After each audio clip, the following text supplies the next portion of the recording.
सात संगत जी, प्यार से कहना धन निरंकार जी। सात संगत जी, आप जी के चरणों में बहुत ही सुंदर विचार आशा है प्रवान करें और ध्यान से सुने। सात संगत जी, जिसका विषय है कि इंसान के हाथ में नहीं टिकता पैसा, क्यों? तो चलिए सात संगत जी जानते हैं इस विचार के माध्यम से। महापुरुषों, बड़े प्यार से कहना धन निरंकार जी। माया मरी न मन मरा, मर गया शरीर, आशा तृष्णा ना मरी, यह कह गए दास कबीर। महापुरुषों, कबीर जी कहते हैं कि प्राणी की ना माया मरती है और ना ही मन मरता है, लेकिन यह शरीर, यह केवल शरीर ही है जो बार बार मरता है और जन्मता है। अर्थात दास के कहने का भाव केवल इतना ही है कि अनेक प्रकार की योनियों में भटकने के बावजूद भी इंसान की आशा और तृष्णा कभी नहीं मरती, वह हमेशा ही बनी रहती है। तो महापुरुषों, दास को इसी संदर्भ में एक प्रसंग याद आ रहा है कि एक बार एक नगर में एक लालची इंसान रहता था जो पहले से ही बहुत धनवान था और उसके पास किसी भी प्रकार की कोई कमी नहीं थी। सारे शास्त्र विधा के साधन उसके घर में मौजूद थे, लेकिन उसके पास इतना सब कुछ होने के बावजूद भी उसे हमेशा ही और भी ज़्यादा धन प्राप्त करने की लालसा लगी रहती थी। वह हमेशा ही अधिक से अधिक धन प्राप्त करने की कोशिश में लगा रहता था। और फिर एक दिन उसके शहर में एक बहुत ही चमत्कारी संत महात्मा जी का आगमन हुआ। सात संगत जी, और जैसे ही उस लोभी इंसान को उस संत जी के चमत्कारों के बारे में पता चला तो फिर वह दौड़ा दौड़ा गया, उस संत महात्मा के पास पहुंच गया और उसने उस संत महात्मा को अपने घर का भोजन, अपने घर पर भोजन के लिए आमंत्रित कर दिया। फिर सात संगत जी, उसने उस संत महात्मा जी की खूब अच्छी तरह से सेवा की और उनको अच्छे अच्छे व्यंजन खिलाए। और फिर उनकी सेवा से खुश होकर उस संत महात्मा ने नगर से प्रस्थान करने से पहले उसको आशीर्वाद के रूप में 4 दीपक दिए। और चारों दीपक उसके हाथ में रखते हुए उस संत ने उससे कहा कि बेटा, जब तुम्हें धन की आवश्यकता पड़े तो तुम इन चारों दीपक में से पहले एक दीपक को जला लेना और उस दीपक को लेकर तुम पूर्व दिशा की ओर चले जाना। और फिर जहाँ भी यह दीपक बुझ गए तो तुम वहीं पर रुक जाना, और जिस जगह पर तुम रुकोगे तो फिर उसी जगह की ज़मीन को तुम खोद लेना, तुम्हें वहाँ धन की प्राप्ति हो जाएगी। और उसके बाद अगर तुम फिर से धन की आवश्यकता हुई तो तुम इस दूसरे दीपक को जला लेना और इस बार तुम दीपक को लेकर पश्चिम दिशा की ओर जाना। जहाँ भी चलते चलते यह दीपक बुझ जाए तो फिर तुम उसी स्थान पर जमीन में गड़ी हुई अपार धन संपत्ति प्राप्त हो जाएगी। अगर तुम्हारे धन की आवश्यकता फिर भी पूरी ना हुई तो फिर तुम इस तीसरे दीपक को जला लेना और इस बार तुम इस दीपक को लेकर दक्षिण की दिशा में चले जाना। और इस तरह जहाँ यह तीसरा दीपक भी बुझ जाएगा तो तुम वहाँ की ज़मीन खोदकर वहाँ से भी धन प्राप्त कर लेना। और उसके बाद अंत में तुम्हारे पास केवल एक ही दीपक और एक ही दिशा शेष रह जाएगी। लेकिन इस बार तुम्हें इस बात का ध्यान अवश्य रखना होगा कि तुम्हें ना तो उस दीपक को जलाना है और ना ही उस दिशा में जाना है। तो महापुरुषों, इतना कहकर वह संत महात्मा तो उस नगर से प्रस्थान कर गए। लेकिन जैसी वह संत महात्मा उस लोभी इंसान के घर से निकले तो उसके तुरंत बाद ही उस लोभी इंसान ने उस पहले दीपक को जला लिया और उस जलते हुए दीपक को लेकर वह पूर्व दिशा की ओर चल दिया। सात संगत जी, और चलते चलते वह एक जंगल में जा पहुंचा। फिर जंगल में जाकर उसका वह दीपक बुझ गया, और जहाँ वह दीपक बुझ गया था तो उसने उसी स्थान पर खुदाई शुरू कर दी। सात संगत जी, और खुदाई करने के बाद उसे वहाँ जमीन में गड़ा हुआ कलश प्राप्त हुआ जो सोने के आभूषणों से भरा हुआ था। यह देखकर उस लोभी इंसान की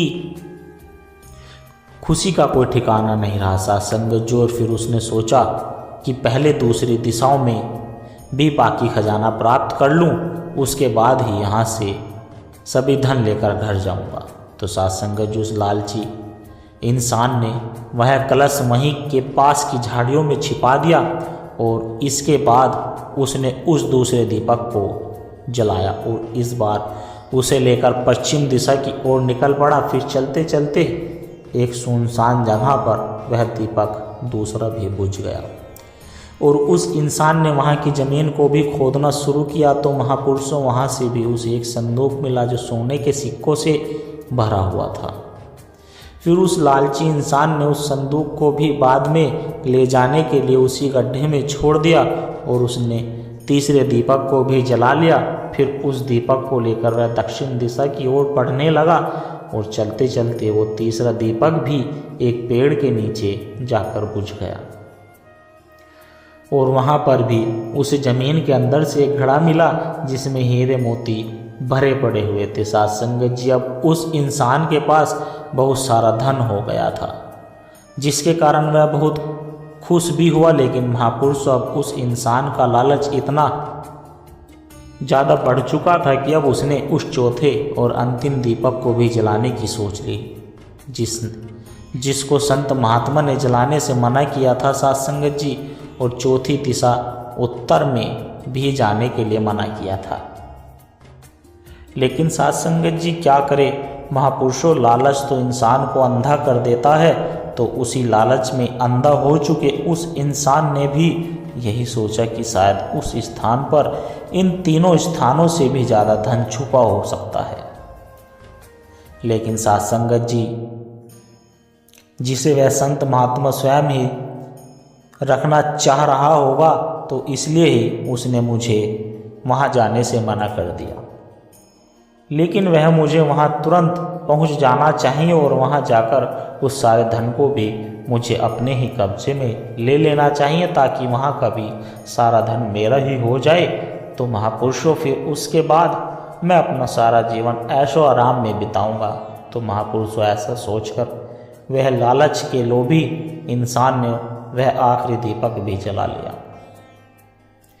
जिस दीपक को जलाने से उस महात्मा ने उसको मना किया था, तो उसको लेकर अब वह उत्तर दिशा की ओर चलने लगा और चलते चलते वह एक महल के दरवाजे के सामने पहुंच गया और वहां पहुंचते ही वह दीपक भी बुझ गया। तो साथ संगत जी दीपक बुझने के बाद अब वह लोभी इंसान उस महल के अंदर प्रवेश करके महल के कमरों में धन की तलाश करने लगा और एक कमरे में उसे हीरे जवाहरातों का भंडार मिला, जिसे देखकर उसकी आंखें खुली की खुली रह गई। और दूसरे कमरे में उसे सोने का भंडार मिला।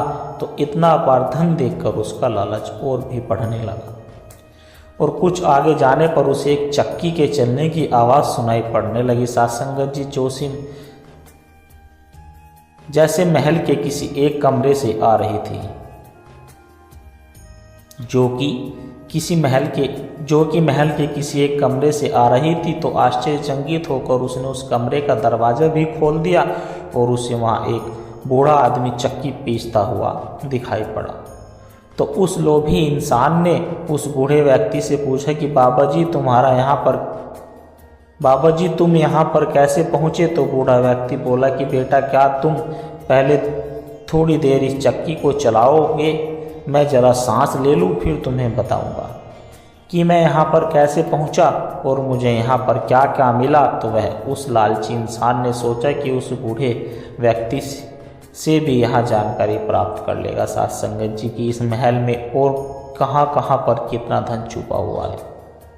तो इसलिए वह उसकी बात को मानकर उस चक्की को चलाने लगता है और अब वह बूढ़ा आदमी उठ कर के खड़ा हो गया और फिर ज़ोर ज़ोर से हंसने भी लगा। तो उसे इस तरह हंसते देखकर लोभी इंसान ने कहा कि बाबा तुम ऐसे क्यों हंस रहे हो। और यह कहते हुए जैसे ही वह उस चक्की को बंद करने लगा, तो साथ संगत जी बूढ़ा व्यक्ति तुरंत उसको बोलता है कि तुम अब इस चक्की को बंद नहीं कर सकते, क्योंकि अब ये महल भी तुम्हारा है और इस महल पर सिर्फ तुम्हारा ही अधिकार है और इसके साथ ही इस चक्की पर भी तुम्हारा ही अधिकार है। लेकिन तुम अब इस चक्की को कभी बंद नहीं कर सकते हो। तुम्हें हर समय ही इस चक्की को चलाते रहना होगा, क्योंकि अगर एक बार यह चक्की बंद हो गई तो यह सारा महल ढह जाएगा और फिर तुम भी इस महल के नीचे दबकर मर जाओगे। तो अगर अब तुम्हें जिंदा रहना है तो इस चक्की को कभी बंद मत करना, बस ऐसे ही चलते रहना। और फिर एक गहरी सांस लेते हुए उस बूढ़े व्यक्ति ने कहा कि बताया कि मैं भी तुम्हारी तरह उस संत की बातों को न मानकर और धन के लालच में आकर उस आखिरी दीपक को जलाकर इस महल में पहुंच गया। और तब से मैं यहाँ इसी तरह से चक्की चला रहा हूँ और मेरी पूरी जवानी भी इसी चक्की को ही चलाते चलाते निकल गई। तो इतना कहकर साथ संगत जी वह बूढ़ा व्यक्ति वहाँ से जाने लगा। तो फिर वह लालची इंसान पीछे से चिल्लाता है और बोलता है कि जाते जाते यह तो बता दो कि मुझे इस चक्की से छुटकारा कैसे मिलेगा। तब वह बूढ़ा व्यक्ति ने उस इंसान को बताया कि जब तक मेरे और तुम्हारे जैसे ही कोई धन का लालची इंसान अपने लालच में अंधा होकर यहाँ तक पहुँच ना जाता, तब तक तुम्हें इस चक्की से छुटकारा नहीं मिल पाएगा। तो इतना कहकर वह बूढ़ा व्यक्ति वहाँ से चला गया और वह लालची इंसान वहीं पर चक्की पीसते हुआ और खुद को कोसता हुआ रह गया। तो महापुरुषों दास के कहने का भाव यही है कि जिस धन के पीछे और जिस माया के पीछे हम अपने इस बहुमूल्य जीवन के सफ़र को व्यर्थ में ही गंवाते आ रहे हैं और इस जीवन के चारों दीपक को ऐसे ही व्यर्थ में जलाते आ रहे हैं, तो यह जीवन हमें दोबारा नहीं मिलेगा। इसलिए हमें समय रहते हुए यह जान लेना चाहिए कि आखिर हमें यह जीवन मिला क्यों है और इस जीवन में हमारा आने का उद्देश्य क्या है। तो उस उद्देश्य की पूर्ति के लिए ही हमें एक एक कदम उठाना चाहिए, तभी हमारे इस जीवन का उद्देश्य पूर्ण हो सकता है सत्संग जी, वरना फिर अंत में हमें पछताने के सिवा कुछ नहीं मिलेगा। तो महापुरुषों दास अंत में बस यही कहना चाहता है कि समय रहते हुए ही अपने इस जीवन के उद्देश्य को जानकर और इस परमात्मा की भक्ति में ही अपना सारा जीवन लगाकर इस जीवन को सफल करें, ताकि हमारा इस जीवन में आने का उद्देश्य पूर्ण हो सके और इस जीवन को एक आनंदमय सफ़र के रूप में हम जी सके, ताकि हमारा यह लोक भी सुखी और परलोक भी सुहेला हो सके। तो महापुरुषों इन्हीं शब्दों के साथ दास अब आपसे इजाज़त चाहता है। बड़े प्यार से कहना धन्य निरंकार जी। आशा करता हूँ साथ संगत जी दास के द्वारा कहे विचार आप सभी संतों को अच्छे ज़रूर लगे होंगे। अगर अच्छे लगे हो तो वीडियो को लाइक करें, शेयर करें, कमेंट बॉक्स में धन्य निरंकार जी लिखकर अपने विचार साझा जरूर करें और दास के चैनल को भी सब्सक्राइब जरूर कर ले और दास को आशीर्वाद दे।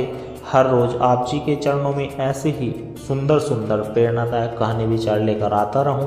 साथ संगत जी प्यार से कहना धन्य निरंकार जी।